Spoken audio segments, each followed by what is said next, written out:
광주의 외곽, 낮은 언덕 너머 조용한 마을에서 4살 소희는 평소처럼 거실을 맨발로 뛰어다니고 있었다. 엄마 은주는 부엌에서 된장찌개를 끓이며 방금 어린이집에서 돌아온 딸을 힐끔힐끔 바라보았다. 따뜻하고 평화로운 오후였다. 창밖으로는 국화향이 바람에 실려 들어오고 텔레비전에서는 낮 드라마의 OST가 낮게 흘러나오고 있었다. 엄마. 소희가 어느 순간 멈춰서더니 조용히 말했다. 응, 네. 은주는 국자로 찌개를 저으며 대답했다. 소희는 배를 조심스럽게 쥐고 있었다. 작은 손가락이 배꼽 주변을 살짝 누르다가 움켜잡듯 감쌌다. 배 안에 뭔가 있어. 움직이는 것 같아. 은주는 피식 웃으며 딸아이를 바라보았다. 소희야, 점심때 김밥 3줄이나 먹었잖아. 당연히 배가 부르지. 이제 간식은 좀 쉬자. 그러나 소희는 웃지 않았다. 평소 같았으면 엄마의 말에 금세 까르르 웃으며 장난쳤겠지만 오늘은 표정이 무거웠다. 4살이라는 나이에 비해 어쩐지 너무 조용하고 또렷한 눈빛이었다. 진짜야. 뭔가 안에서 꼬물꼬물해. 은주는 국을 끓이던 불을 잠시 줄이고 아이의 곁으로 다가갔다. 손을 얹어보니 배는 약간 단단하고 미묘하게 부풀어 있었다. 하지만 열도 없고 아이는 먹는 것도 잘 먹고 변도 잘 보고 있었다. 그래서 은주는 그저 속이 더부룩한 거라 생각했다. 괜찮아, 소희야. 배탈 났을 수도 있으니까 오늘은 따뜻한 물 많이 마시고 조금 쉬자. 알겠지? 그날 밤 소희는 평소보다 조금 일찍 잠이 들었다. 그러나 새벽 3시쯤 은주는 이상한 느낌에 눈을 떴다. 옆에 누워있던 소희가 야른 이불을 발로 밀쳐내고 땀에 젖은 이마를 찌푸리고 있었다. 소희야? 은주가 조심스럽게 깨우자 소희는 눈을 뜨고 중얼거렸다. 배 안이 이상해요. 누가 안에서 기어다녀요. 은주는 본능적으로 불안을 느꼈다. 다음 날 아침 남편 태환에게도 이야기를 전했고 부부는 함께 소희를 데리고 동네 소아과로 향했다. 소아과 원장은 가볍게 진찰을 시작했다. 배를 눌러보기도 하고 청진기로 장의 소리를 들으며 말했다. 일단은 장내가스가 찬 걸 수도 있어요. 아이들이 자라면서 이장이 예민해질 때가 있거든요. 하지만 혹시 모르니 초음파 간단히 찍어보시죠. 초음파는 길게 가지 않았다. 작은 배 위에 젤을 바르고 기계를 대자 모니터에 희미한 그림자가 포착됐다. 의사의 표정이 미묘하게 바뀌었다. 단순한 가스 같지는 않네요. 내부에 뭔가 일정한 모양이 있어요. 움직임도 살짝 있고요. 혹시 아이가 뭔가 삼켰던 적은 없나요? 아니요. 절대요. 그런 적 없어요. 은주가 단호하게 대답했다. 의사는 잠시 생각에 잠긴 듯 하다가 말했다. 이건 좀 더 큰 병원에서 정밀하게 보시는 게 좋을 것 같아요. CT나 MRI를 찍어야 정확하게 알 수 있겠네요. 그 말에 은주의 손이 차가워졌다. 태환도 무표정한 얼굴로 고개를 끄덕였지만 그 표정 아래에는 무거운 불안이 내려앉아 있었다. 며칠 뒤 가족은 서울의 세브란스 병원으로 향했다. 대기실에는 아이들과 보호자들이 가득했고 모두가 각자의 불안과 싸우고 있었다. 소희는 유난히 조용했다. 책도 보지 않고 인형도 만지지 않았다. 그저 배를 감싸고 엄마의 무릎에 머리를 기대고 있었다. 소희야, 괜찮아? 은주가 속삭이자 소희는 눈을 깜빡이며 대답했다. 응, 그냥 뭔가 기다리는 것 같아. 누가? 배 안에 있는 거. 그 순간 은주의 심장이 얼어붙는 것 같았다. 정밀검사가 시작됐다. 혈액검사, 초음파 재촬영, 그리고 MRI까지. 의료진은 친절했지만 말수가 줄어들었다.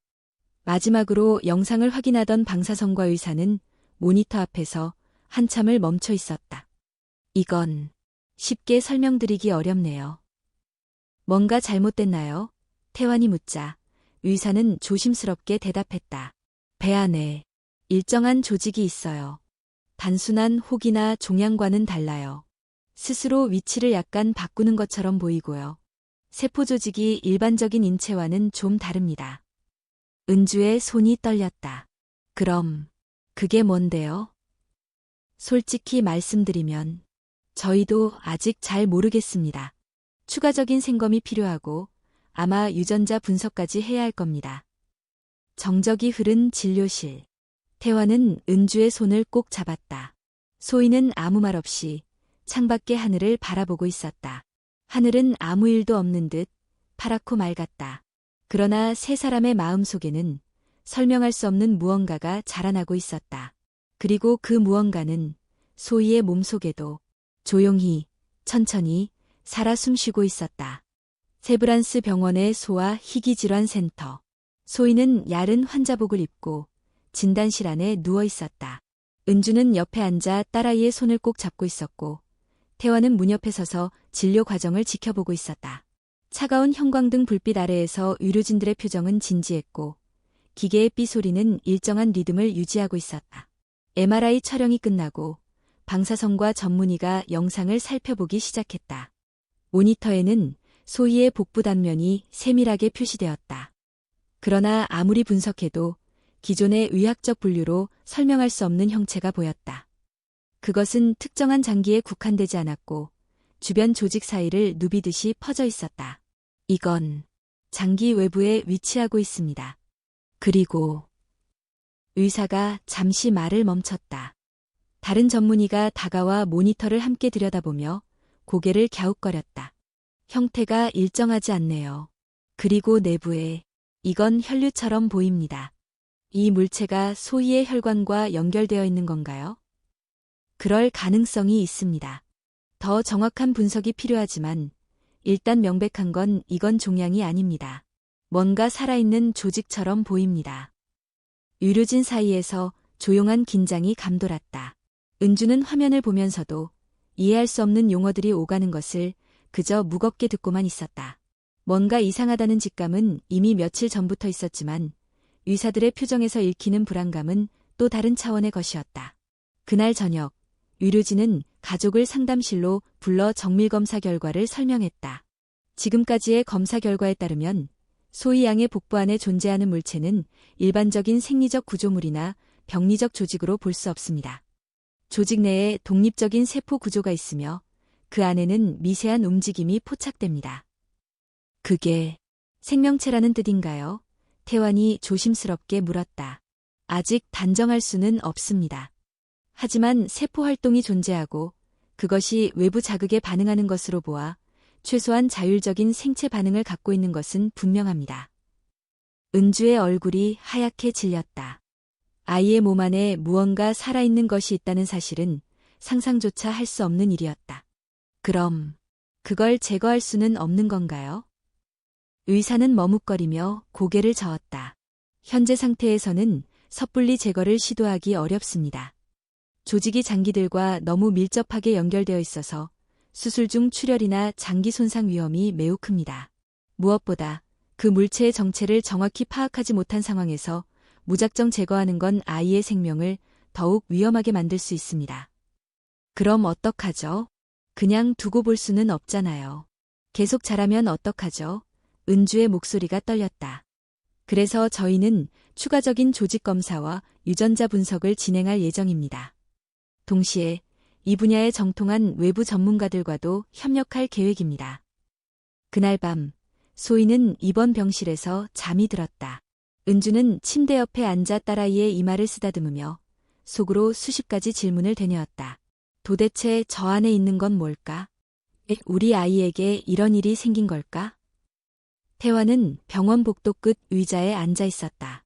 스마트폰을 손에 쥐고 검색창에 끊임없이 키워드를 입력하고 있었다. 어린이 복부 이상 조직, 신생 생명체, 기생생물, 외계 유사생물. 하지만 나오는 정보는 대부분 괴담 수준이었고 신뢰할 수 있는 자료는 하나도 없었다. 며칠 후 유전자 분석 결과가 나왔다. 의료진은 다시 가족을 상담실로 불렀다. 이번에는 병원의 유전자 연구소 소장이 함께 자리에 앉아 있었다. 우선 말씀드릴 건 이 물체는 기존 인간 유전체와 일치하지 않습니다.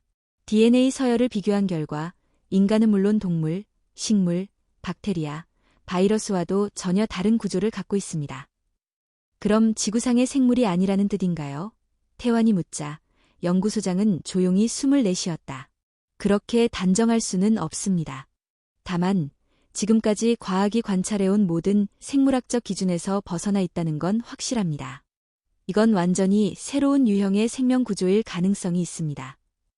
그게 생명이에요. 은주는 거의 속삭이듯 말했다. 우리는 생명체의 정의를 재고해야 할지도 모릅니다. 연구소장의 말은 비현실적으로 들렸지만 동시에 너무나 현실적이었다. 설명되지 않는 존재가 지금 소희의 몸 안에서 자라고 있었다. 그리고 그 존재는 지금 이 순간에도 아이의 영양분을 흡수하며 조금씩 형태를 확장하고 있었다. 의료진은 일단 생체 조직이 빠르게 성장하지 않도록 식단을 조절하고 혈중 수치를 지속적으로 관찰하기로 했다. 동시에 세계적인 희귀질환 연구기관의 자료를 공유해 협조를 요청하기로 결정했다. 그날 밤 소희는 잠결에 중얼거렸다. 엄마, 그게 말했어요. 뭐가? 배 안에 있는 거 나한테 말했어. 혼자라고. 은주는 숨을 삼켰다. 그리고 조심스럽게 물었다. 뭐라고 말했어? 자기도 무서워. 따뜻한 데 있고 싶대. 엄마처럼 따뜻한데. 은주는 할 말을 잃었다. 아이의 말은 꿈일 수도 있고 상상일 수도 있었다. 그러나 그 순간 그녀는 무언가를 직감했다. 소희의 몸 안에 있는 그것은 단순히 이물질이 아니었다. 그것은 감각하고 반응하며 어쩌면 느끼는 존재일지도 모른다. 시간은 예상보다 빠르게 흘렀다. 일주일이 지났고 소희의 상태는 눈에 띄게 변해 있었다. 아이는 여전히 잘 먹었고 가끔은 웃기도 했지만 은주는 그 웃음 속에 숨어있는 불편함을 알아챌 수 있었다. 아이의 배는 점점 더 불룩해졌고 눈으로 보기에도 이상한 형태로 부풀어 오르고 있었다. 침대에 누운 소희는 손으로 배를 어루만지며 말했다. 엄마, 여기가 더 크게 꿈틀거려. 은주는 손을 얹어보았다. 부드러운 복부 안에서 마치 물결처럼 느껴지는 움직임이 있었다. 단순한 장 운동이라고 보기엔 너무 규칙적이고 너무 살아있는 느낌이었다. 그날 저녁 병원 측은 긴급 회의를 소집했다. 소아과, 영상의학과, 외과, 병리학, 유전학 등 여러 분야의 전문의들이 한자리에 모였다. 회의실 안은 무거운 침묵으로 가득했다. 복부 내 조직이 예상보다 훨씬 빠른 속도로 성장하고 있습니다. 지난주 대비 부피는 약 40% 증가했습니다. 방사선과 전문의가 말했다. 이대로 두면 아이의 장기를 압박하게 됩니다. 간, 위, 장 모두 밀려나고 있고 심지어 행경막도 영향을 받고 있습니다. 즉각적인 개복 수술이 필요합니다. 외과의가 단호하게 말했다. 하지만 위험이 큽니다. 조직의 정체가 불분명하고 장기와의 경계가 모호합니다. 특히 복강 내 주요 혈관들과 접촉하고 있어서 출혈 위험이 높습니다. 의사들의 시선이 병원장 쪽으로 향했다. 병원장은 조용히 고개를 끄덕였다. 환아 보호자에게 상황을 설명하고 동의를 받읍시다. 시간이 없습니다. 그날 밤 은주와 태화는 수술 설명을 들었다. 의료진은 가능한 차분하게 설명했지만 단어 하나하나가 칼날처럼 날카롭게 꽂혔다. 위험한 수술입니다. 조직 일부만 제거 가능할 수도 있고 전체 제거는 어렵습니다. 그럼에도 불구하고 지금 개입하지 않으면 아이의 장기가 손상될 수 있습니다. 성공 확률은 얼마나 되나요? 정확히 말씀드리긴 어렵습니다. 수술 중 상황에 따라 판단해야 할 것입니다. 은주는 숨을 깊게 내쉬었다. 태화는 고개를 숙인 채 아무 말이 없었다. 둘은 눈빛을 교환했다. 두려움, 책임감, 절망, 그리고 간절한 바람. 수술해주세요. 어떤 일이 있어도 우리 아이를 살려주세요. 수술은 다음 날 새벽에 예정되었다. 소희는 아직 사태의 심각성을 모르는 듯 수술복을 입고도 태연하게 엄마 손을 잡았다. 엄마, 끝나면 집에 가는 거지? 응, 소희야. 집에 가서 예쁜 꽃도 보고 그네도 타고 내가 좋아하는 떡볶이도 먹자. 소희는 작게 고개를 끄덕이며 엄마의 눈을 바라봤다. 그 눈에는 의심도 두려움도 없었다. 그저 엄마를 믿는 순수한 신뢰만이 담겨 있었다. 수술실 문이 닫히고 차가운 공기가 아이의 몸을 감싸는 순간 긴장이 극에 달했다. 외과팀은 실시간 초음파 영상과 내시경 장비를 동원하여 수술을 시작했다. 복부를 절개하자 그 안에 있던 조직이 모습을 드러냈다. 그것은 단순한 덩어리가 아니었다. 뿌리처럼 퍼져나간 구조물은 각 장기 사이를 뚫고 들어가 있었고 얇은 막을 통해 장기 표면과 결합해 있었다. 여기 봐, 간의 표면 일부와 융합됐어. 조심해서 절단해야 해. 의료진은 한치의 오차도 없이 메스를 움직였다. 조직을 떼어내는 도중 예기치 않은 출혈이 발생했다. 지혈 클램프. 빨리. 혈압 떨어집니다. 수액 속도 증가. 수술실은 긴박하게 돌아갔다. 소희의 작은 몸이 피로 물들어가는 걸 막기 위해 모든 의료진이 온 신경을 집중했다. 조직의 일부는 떼어냈지만 깊게 뿌리내린 부분은 손댈 수 없었다. 이 이상 진행하면 위험합니다.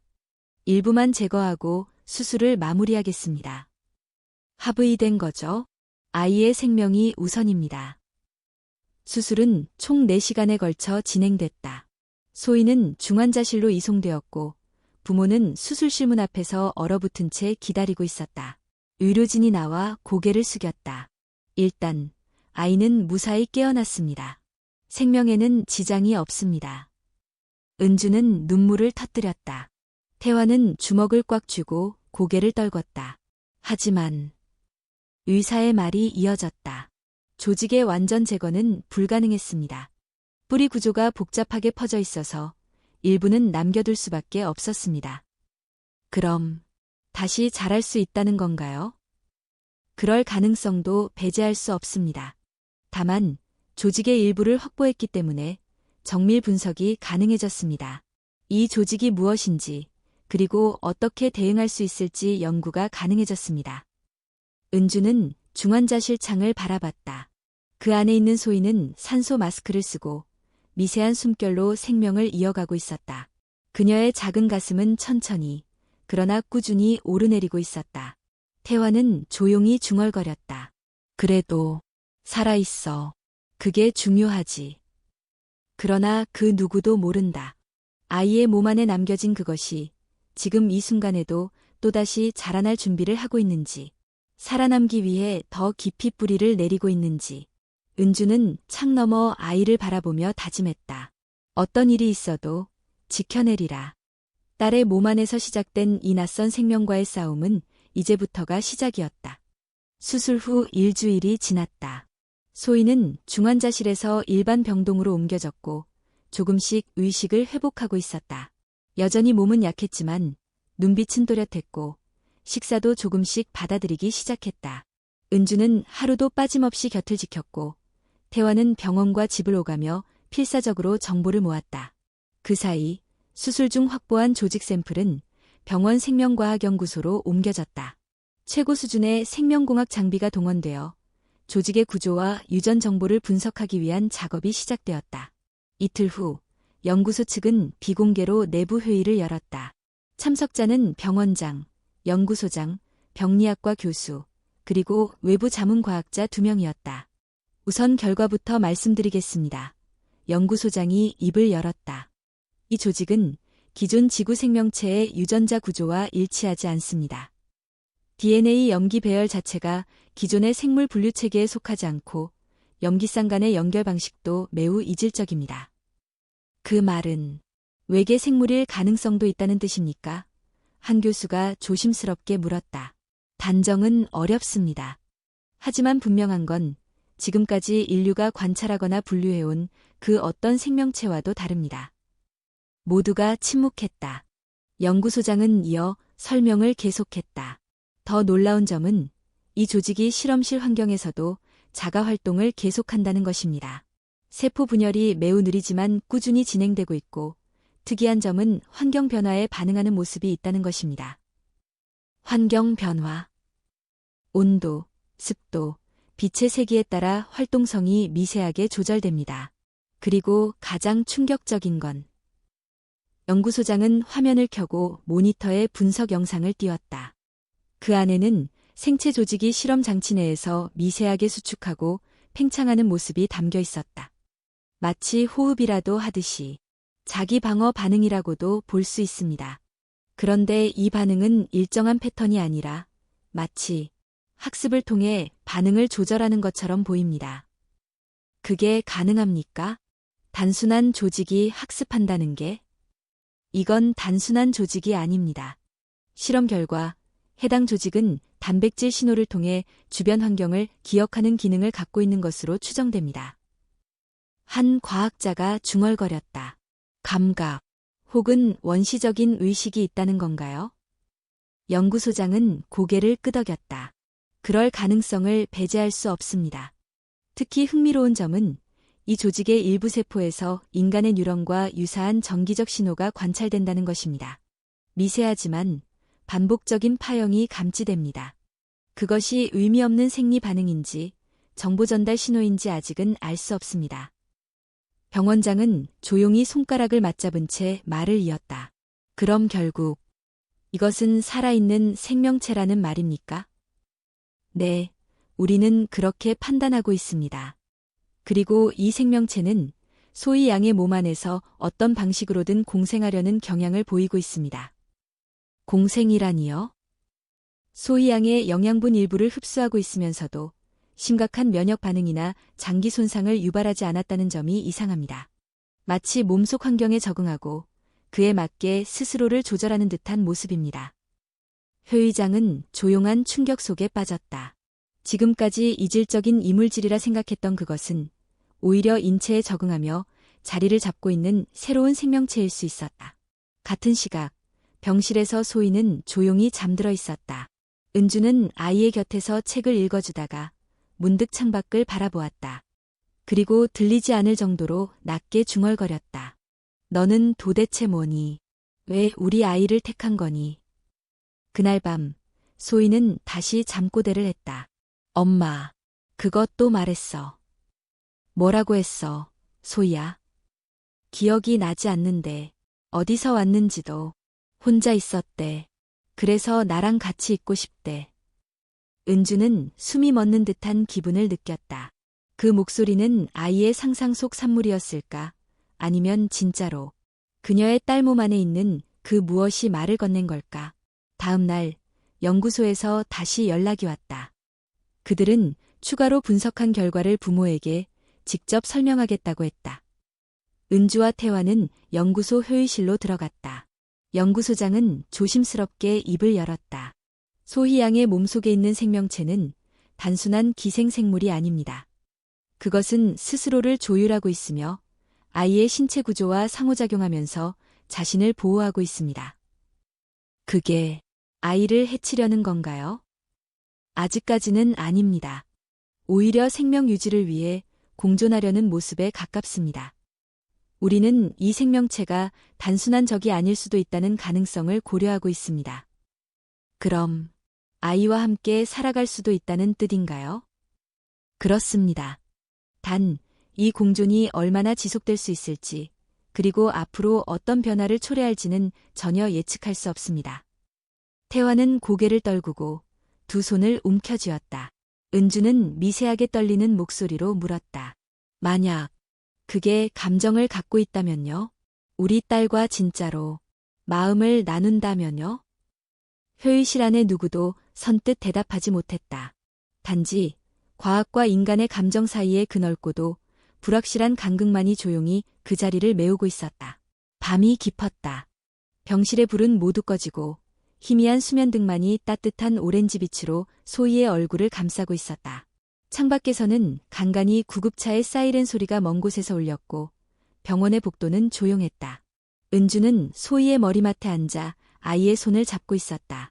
하루 종일 의료진과의 면담, 실험 결과 보고 심리 상담까지 이어지면서 그녀의 정신은 이미 탈진 상태였다.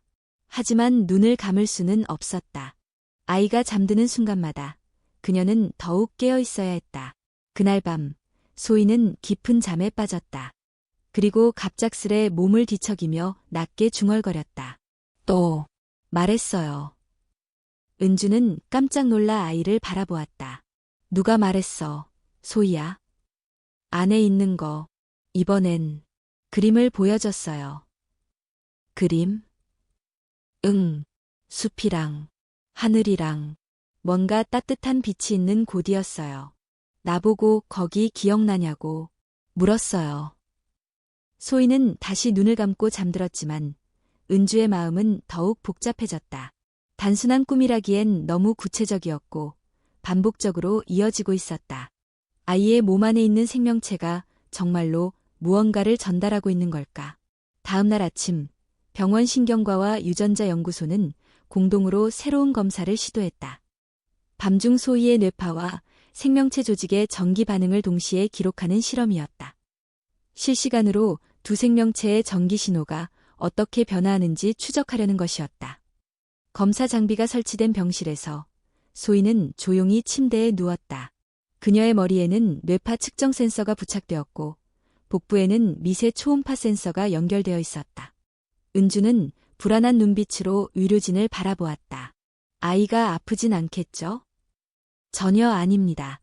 단지 관찰만 진행할 예정입니다.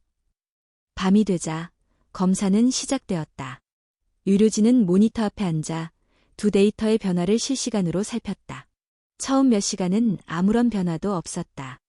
두 신호는 각기 다른 주파수와 리듬으로 움직였다. 그러나 자정이 넘은 시점, 갑자기 이상한 패턴이 나타나기 시작했다. 소희의 뇌파가 급격히 안정되고 알파파가 증가하면서 REM 수면 단계로 진입했다. 동시에 복부 조직에서 측정된 전기 반응 역시 주파수가 정돈되었고 진폭이 확대되었다. 그리고 무엇보다 두 신호의 파형이 동기화되기 시작한 것이다. 이건 마치 둘이 서로 연결되어 있는 것처럼 보여요. 신경과 전문의가 놀란 듯 말했다. 그게 가능합니까? 지금까지 인간과 다른 생명체 간의 생체 신호가 이 정도로 일치한 사례는 없었습니다. 특히 뇌의 꿈 단계와 동일한 시점에서 반응이 발생한 건 설명하기 어렵네요. 다음 날 아침, 소희는 눈을 떴다. 그리고 평소보다 말수가 많았다. 엄마, 어젯밤 그 친구가 다시 왔어요. 이번엔 제 이름도 불렀어요. 정말. 응, 소희야 하고 불렀어. 목소리는 없는데 그냥 마음속으로 들렸어. 그리고 자기가 외롭다고 했어. 은주는 한동안 말을 잇지 못했다. 그동안 이 모든 것을 받아들이지 않으려 했지만 아이의 말을 무시할 수 없게 되어버렸다. 그 친구가 어디서 왔다고 했니? 몰라. 자기도 기억이 안 난대. 근데 항상 어두운 데 있었대. 추웠고 아무 소리도 없고 그냥 떠다니는 느낌이었대. 그런데 왜 내 몸속에 있는 거지? 소희는 잠시 생각하더니 말했다. 따뜻해서래. 엄마 뱃속처럼. 여기는 따뜻하대. 의료진은 이 대화를 녹음으로 남기고 다시 분석을 시작했다. 이번엔 단순한 생물학적 반응이 아닌 감각과 인지, 그리고 감정을 다룰 수 있는 생명체일 가능성을 전제로 접근했다. 서울대학교 인지신경학 연구팀이 병원에 파견되었고 그들은 소희의 언어 패턴과 그림, 수면 중 언어 활동까지 기록해 분석에 들어갔다. 며칠 후 소희는 종이에 무언가를 그리기 시작했다. 알록달록한 크레용으로 그려진 그림 속에는 둥글게 감싸진 형체 하나와 그 앞에 서 있는 작은 아이가 있었다. 형체는 눈도 입도 없었지만 주변에 빛나는 선들이 그려져 있었다. 이게 누구야? 은주가 물었다. 내 친구야. 항상 배 안에 있어. 근데 이제 가끔 밖으로도 나와. 밖으로? 응. 꿈에서. 같이 하늘을 봤어. 연구팀은 이 그림을 보고 심각한 표정이 되었다. 아이의 상상력이든 실제 경험이든 이건 더 이상 우연이 아니었다. 그리고 생체 조직의 반응 역시 아이가 그림을 그릴 때마다 미세하게 변하고 있었다. 마치 응답하는 것처럼. 신경과 교수는 회의에서 조용히 말했다. 이 생명체는 단순히 숙주에 적응하는 것이 아닙니다. 학습하고 있습니다. 그리고 감정적으로 연결되고 있어요. 한 의사가 중얼거렸다.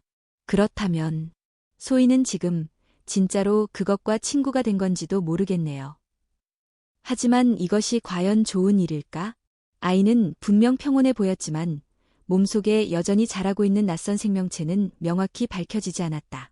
감정이 있는 존재라 해도 그 존재가 안전한지는 누구도 확신할 수 없었다. 그날 밤, 은주는 다시 아이의 곁에서 잠들지 못하고 있었다. 창밖으로 밤하늘에 별이 반짝이고 있었고 소희는 잔잔한 숨소리를 내며 깊은 잠에 빠져 있었다. 은주는 아이의 복부에 조심스럽게 손을 얹었다. 여전히 부드럽고 따뜻했지만 그 안에는 누군가가 있었다. 아주 조용히, 아주 느리게, 하지만 분명히 살아있는 어떤 존재가. 그리고 그녀는 마음속으로 속삭였다.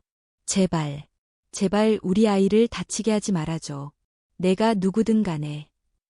입원한 지 한 달이 되어가던 어느 날, 병원 로비에서 이상한 분위기가 감돌기 시작했다. 간호사들 사이에 은밀한 속삭임이 오갔고 일부 환자 보호자들은 특정 병동을 가리키며 수근거렸다. 들었어? 8층에 외계 생명체가 있다는 얘기. 아이 뱃속에 무슨 괴물이 들어있다던데? 소문은 순식간에 퍼졌다. 누군가 병원 내부 시스템에서 의료 기록 일부를 촬영해 유출했고 익명 온라인 커뮤니티에 관련 글이 올라온 것이다. 글은 이렇다. 세브란스 병원에 기이한 생물체가 발견됨. 4살 여자아이의 복부에서 정체불명의 조직이 자라고 있으며 이 조직은 감정 반응을 보임. 의료진은 외부 협력을 통해 생명체를 연구 중.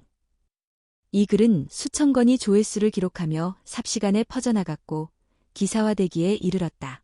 4세 여아 복부에 살아있는 괴생명체. 진짜냐 조작이냐? 세브란스 병원 침묵. 인류 최초 외계 접촉. 감정 가진 생명체 논란. 병원 측은 곧바로 기자회견을 열었다. 병원장은 조심스럽고도 단호하게 말했다. 현재 우리 병원에 입원 중인 환아에 대해 근거 없는 소문이 퍼지고 있습니다. 아직 과학적으로 명확히 규명되지 않은 생체 반응을 두고 자극적인 표현이나 왜곡된 보도는 자제해 주시기 바랍니다. 그러나 이미 대중은 움직이기 시작했다. SNS에는 해시태그가 생성되었고 유튜버와 스트리머들이 병원 앞에 몰려와 생방송을 진행했다. 병원은 출입 통제를 강화했지만 파장은 쉽게 잦아들지 않았다. 그 와중에 시민들 사이에서도 의견이 갈라지기 시작했다. 한쪽은 그 생명체는 위험하다. 혹시라도 퍼지면 어떡할 거냐. 며 즉각 제거를 주장했고 다른 한쪽은 감정을 가진 생명체라면 그것도 생명이다. 보호하고 연구해야 한다. 며 인권과 생명권을 언급했다. 온라인에서는 뜨거운 토론이 벌어졌다. 아이 몸 안에 있는 거야. 뭐가 될지 모르는 괴물인데 위험을 감수해? 그 애가 괜찮다잖아. 그리고 그 생명체가 말도 하고 감정도 느낀다면 어떻게 그렇게 쉽게 죽일 수 있어? 그래서 그 생명체가 자라서 무슨 짓을 할지 누가 장담해? 모든 새로운 생명은 낯설고 무섭다. 공포는 이해하지만 그렇다고 죽이는 게 정답은 아니야. 병원 내에서도 긴장감이 높아졌다. 일부 간호사들은 해당 병동 근무를 거부했고 연구소 내에서도 공공안전을 위해 정부 차원의 격리 조치가 필요하다는 의견이 나왔다. 한편 연구소에서는 생명체에 대한 추가 분석 결과를 내놓았다. 연구소장은 회의 자리에서 조심스럽게 말했다.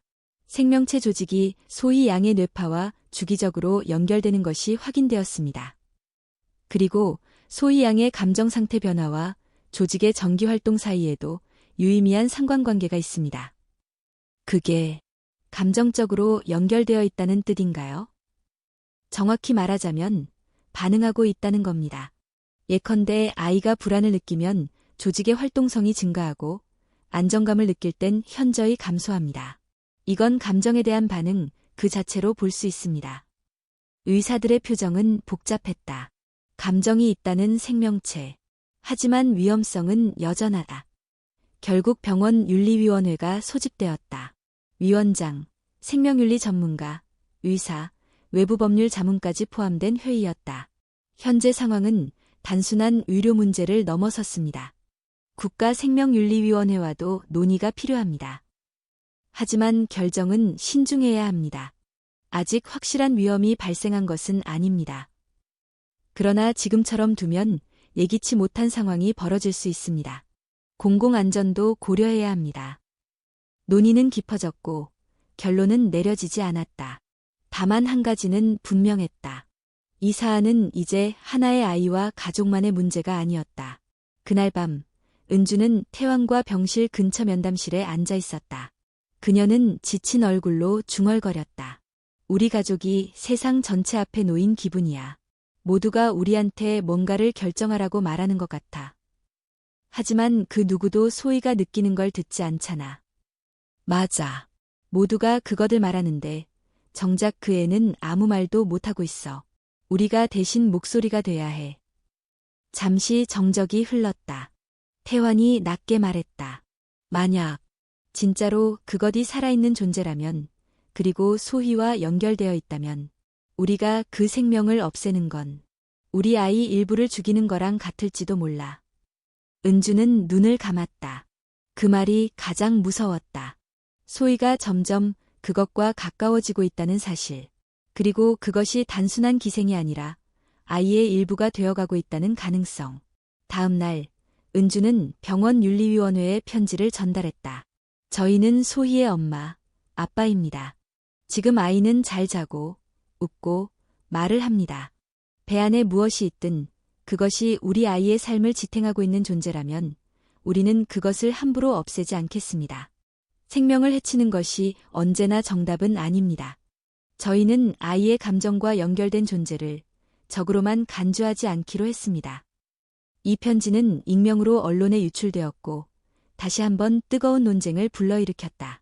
이제 사회 전체가 묻기 시작했다. 과연 생명은 무엇이며 우리가 모르는 존재에게도 감정과 권리를 인정해야 하는가? 그리고 한 어린아이와의 연결 속에서 자라나는 존재가 정말 위험인지 혹은 기회인지를. 소희가 입원한 이후로 태환은 매일같이 밤늦게까지 인터넷을 뒤지고 논문을 찾고 메일을 보내고 있었다. 그는 엔지니어 출신으로 과학에 대한 이해도가 높았고 그만큼 병원 측의 애매한 설명이 답답하게 느껴졌다. 그러던 어느 날 모처럼 쉬는 날 집에 들른 태환은 오랜만에 창고를 정리하던 중 낡은 상자 하나를 발견했다. 대학 시절 물리학 동아리에서 활동하던 자료들이 모아져 있는 상자였다. 태환은 무심코 상자를 열고 오래된 노트와 사진들을 꺼내보았다. 낡은 사진 한 장 속 젊은 시절의 자신과 몇 명의 친구들이 검은 바위 앞에서 환하게 웃고 있었다. 바위는 묘하게 광택이 있었고 주변에는 외부인의 접근을 막기 위한 테이프가 쳐져 있었다. 그는 순간 멈칫했다.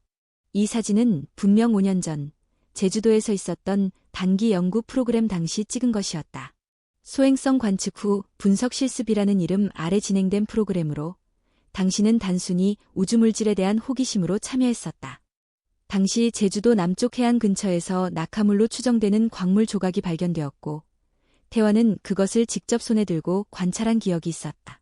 그때는 아무 일도 없었다. 그냥 특이한 형태의 금속질 돌덩이에 불과하다고 생각했으니까. 실험실에서 간단히 표면을 긁고 분석했지만 특이한 성분은 없다는 결론이 나왔다. 이후 이 사건은 연구팀 내에서도 곧 잊혀졌다. 하지만 지금 그는 그 일이 잊혀지지 않았다. 소희가 태어난 건 그로부터 약 1년 뒤였다. 그 이후로 그는 그 낙하물에 대해 다시 생각해 본 적이 없었다.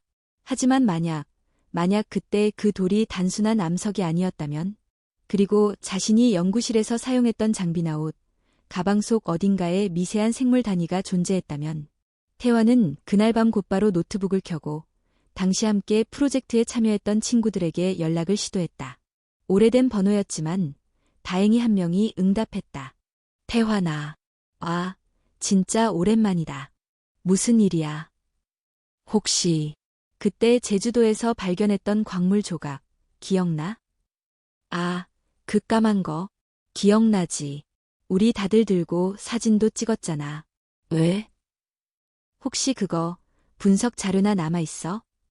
글쎄, 당시엔 별거 아니라며 폐기했을 텐데. 왜? 무슨 일 있어? 태환은 깊게 숨을 들이마셨다. 그게 우리 아이한테 이상한 게 생겼어. 몸 안에서 설명하기 힘든 조직이 자라고 있어. 그게 어디서 왔는지 아무도 몰라. 근데 이상하게 자꾸 그때 그 돌이 생각나. 통화 상대는 한동안 말이 없었다. 그리고 조심스럽게 말했다. 사실 나도 가끔 그 생각했어. 이후에 몸이 아프진 않았지만 몇 년 전 무슨 논문에서 유사한 구조의 미생물 유전자가 실험실에서 자라났다는 걸 본 적 있어. 우주먼지 속에서 발견됐다고 했지.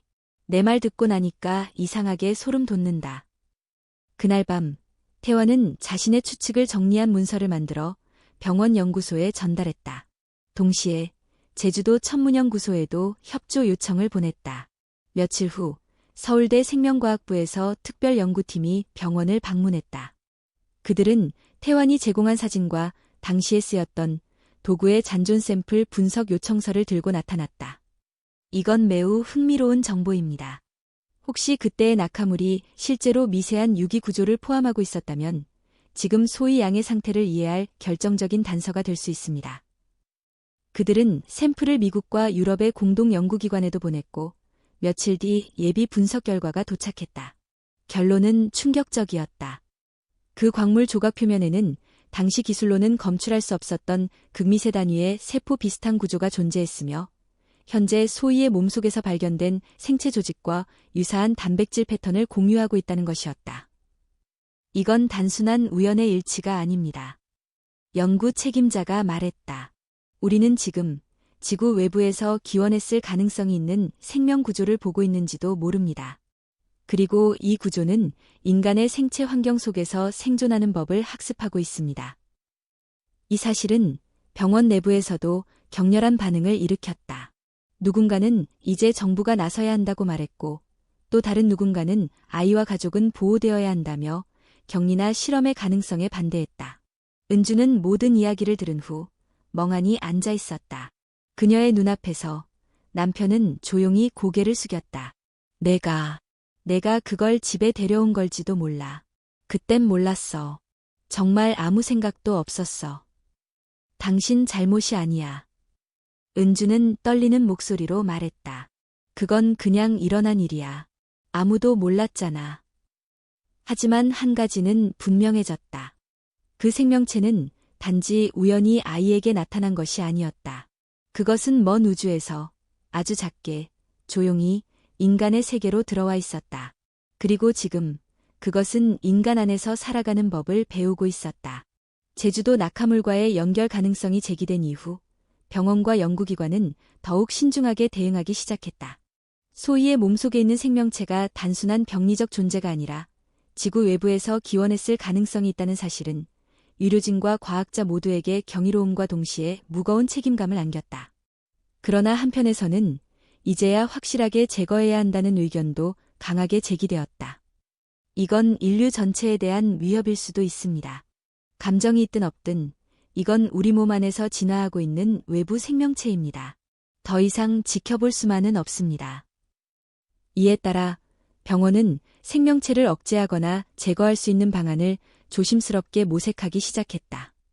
생물학적 제재물질, 고농도 항생물질, 저온요법, 국소 방사선 자극 등 다양한 방법이 논의되었고 그중 비교적 안전하다고 판단된 저강도 방사선 억제 실험이 먼저 진행되기로 결정되었다.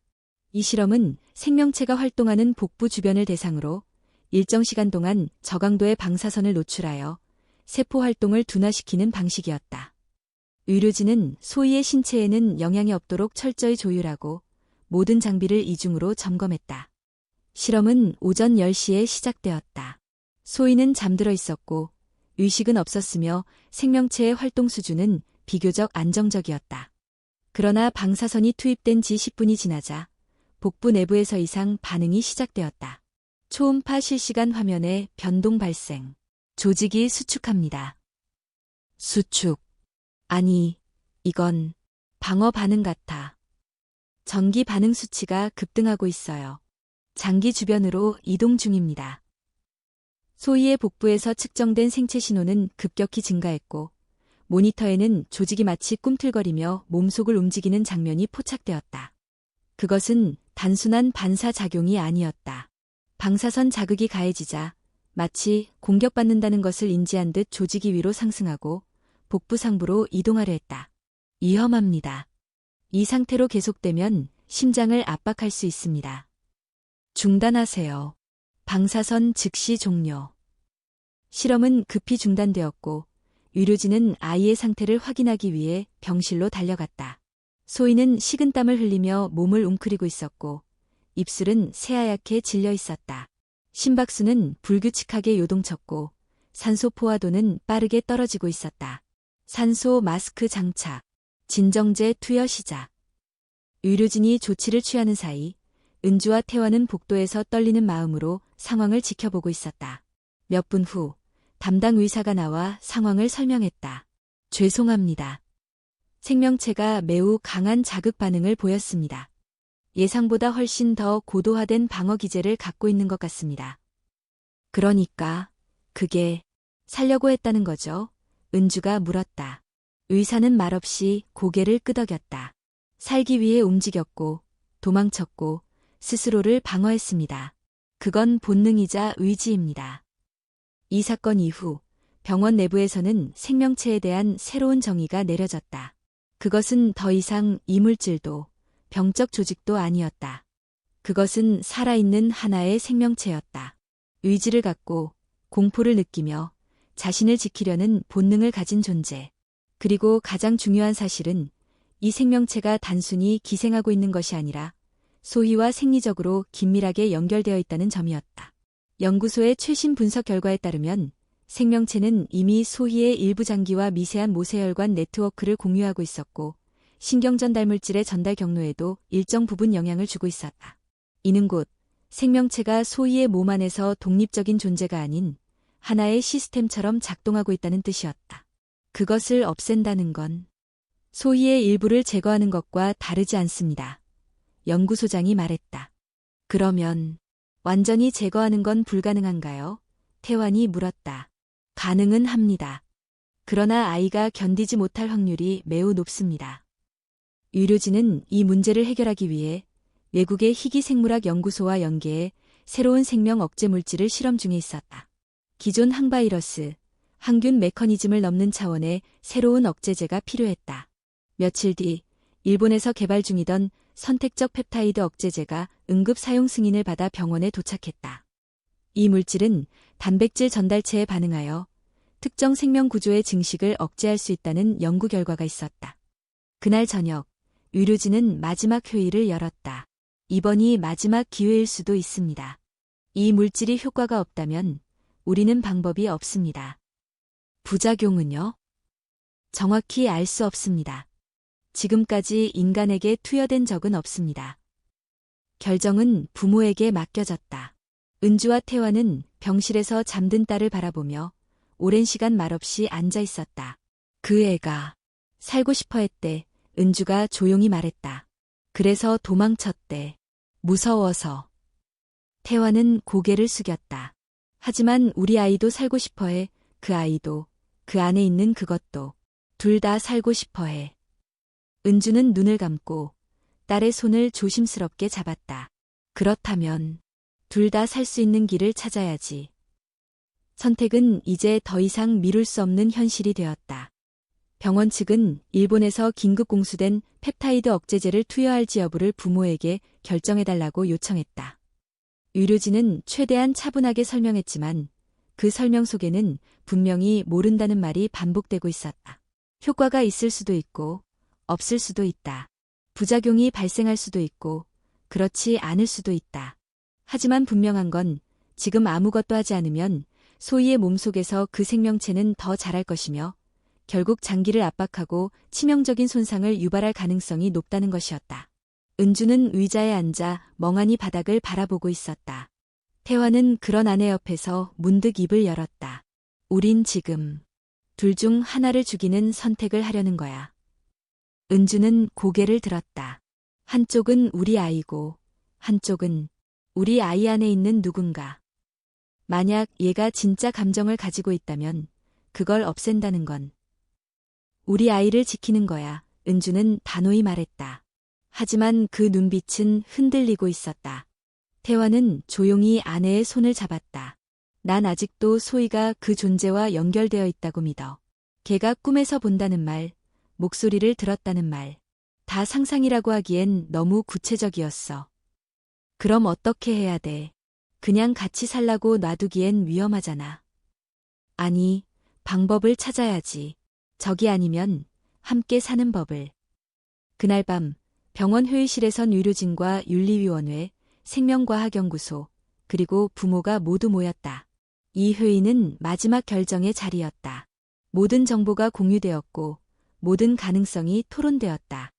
결국 남은 것은 한 가지 질문이었다. 이 생명체를 억제하되 죽이지 않고 소희와 함께 살 수 있는 길은 있는가? 신경과 전문의가 손을 들고 말했다. 현재로선 정확한 공존 모델은 없습니다. 하지만 이 생명체는 지난 몇 주간 소희와 안정된 신체 리듬을 보여주었고 공격성을 보이지 않았습니다. 단지 생존 본능에 반응했을 뿐입니다. 연구소장의 말이 이어졌다. 이제 우리는 새로운 기준으로 생명을 정의해야 합니다. 이 존재는 고유한 감각과 학습 능력을 지닌 생명입니다. 그리고 소희는 분명 그것과 정서적 유대감을 형성하고 있습니다. 이건 단순한 의료 문제가 아닙니다. 윤리위원장이 조용히 고개를 끄덕였다. 동의합니다. 우리는 이제 이 아이의 생명을 지키는 동시에 새로운 생명에 대한 태도를 정립해야 하는 기로에 서 있습니다. 마침내 펩타이드 억제제를 소량 투여해 효과와 반응을 관찰한 뒤 단계적으로 투여 범위를 넓히는 점진적 공존 시도안이 결정되었다. 이 방식은 생명체의 성장을 억제하되 즉각적으로 파괴하지 않고 소희의 상태에 따라 약물 반응을 조정하는 방식이었다. 이로써 위험을 최소화하면서 생명체의 자율성과 공존 가능성을 함께 연구할 수 있었다. 결정이 내려지자 은주와 태화는 병실로 돌아와 아직 잠든 딸을 바라보았다. 소희는 평온한 얼굴이었다. 배는 여전히 조금 불룩했지만 며칠 전보다 안정된 모습이었다. 은주는 딸의 머리카락을 쓰다듬으며 낮게 말했다. 소희야, 엄마가 너를 믿을게. 그리고 내가 믿고 있는 그것도 조금만 믿어볼게. 다음 날 아침, 의료진은 준비를 마치고 약물을 희석해 투여 준비를 마쳤다. 소희는 반쯤 잠든 상태에서 조용히 누워 있었다. 은주는 침대 옆에 앉아 딸의 손을 꼭 잡았다. 주사는 정맥을 통해 천천히 들어갔고 모든 기계 장비는 실시간으로 생체 반응을 기록하고 있었다. 1시간이 지났다. 복부 내부의 조직은 미세하게 반응했지만 이전처럼 격렬한 반응은 없었다. 오히려 생체 파형이 서서히 잔잔해지고 있었고 복부 장기들의 압박도 완화되는 모습이 관찰되었다. 효과가 있는 것 같습니다. 최소한 단기적 반응은 안정적입니다. 의료진은 숨을 내쉬었다. 그러나 아무도 방심하지 않았다. 생명체가 이 억제제에 적응할 수도 있고 반대로 새로운 방식으로 반응할 수도 있었다. 그날 밤 소희는 평소보다 더 깊은 잠에 들었다. 은주는 그 곁에서 종일 긴장 속에 있었지만 한편으로는 묘한 안정을 느끼고 있었다. 그리고 새벽녘 소희가 천천히 눈을 떴다. 엄마. 응, 소희야. 깼어? 나 또 꿈 꿨어. 뭐가 나왔어? 그 친구가 안 아파졌대.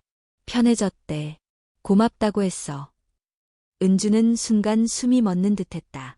눈물이 고였지만 참았다. 그래, 정말 다행이다. 그날 이후 소희의 치료는 공존을 위한 억제로 전환되었고 병원과 연구소는 이 사례를 통해 이질 생명체와의 공생 가능성을 주제로 한 세계 첫 사례 논문을 준비하기 시작했다. 그러나 모든 것이 끝난 것은 아니었다. 생명체는 여전히 소희의 몸속에 살아있었다. 잠들어 있을 뿐 완전히 사라진 것은 아니었다. 그로부터 한 달이 지났다.